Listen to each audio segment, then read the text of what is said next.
Political tension is rising in Thailand. Protesters demanding the resignation of Prime Minister Yingluck Shinawatra on Tuesday forced their way into more government buildings in Bangkok.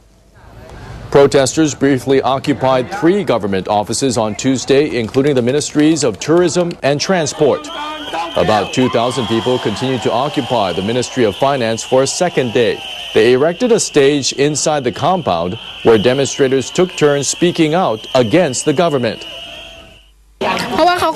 Prime Minister Yingluck and former Prime Minister Thaksin have taken the country backwards. Yingluck should dissolve parliament and resign. About 1,000 protesters have taken up positions outside the Interior Ministry. They're urging government employees to leave the premises. Prime Minister Yingluck has expanded emergency security measures to more areas in and around the capital. The escalation of tension was triggered by Yingluck's attempt to pass a controversial amnesty bill. Critics say the bill would have allowed her brother, former Prime Minister Thaksin Shinawatra, to return to Thailand.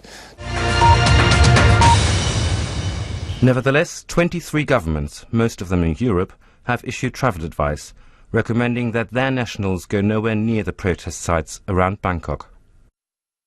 And there are currently quite a few. The protests started around the Democracy Monument, but have now spread to a number of government ministries, most notably the Interior Ministry and the Finance Ministry. The political attack on the government will continue in Parliament on Wednesday, where opposition leader Abhisit Vejjajiva accused the government of corruption and the Prime Minister as a puppet of her exiled brother Thaksin Shinawatra. There are some accusations that I lack independence and that I lack intelligence and have to be controlled by pushing a button. Have I not been independent in the past 2 years that I administered the country, which all of you will have seen while we went through all those crises? In Parliament, Ms Yingluck faces a censure motion.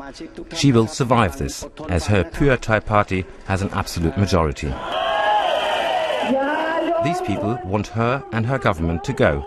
But even if she decided to dissolve Parliament and call fresh elections, in all likelihood, given the strong support in the poorer north and northeast of the country, her party would again emerge as the winner.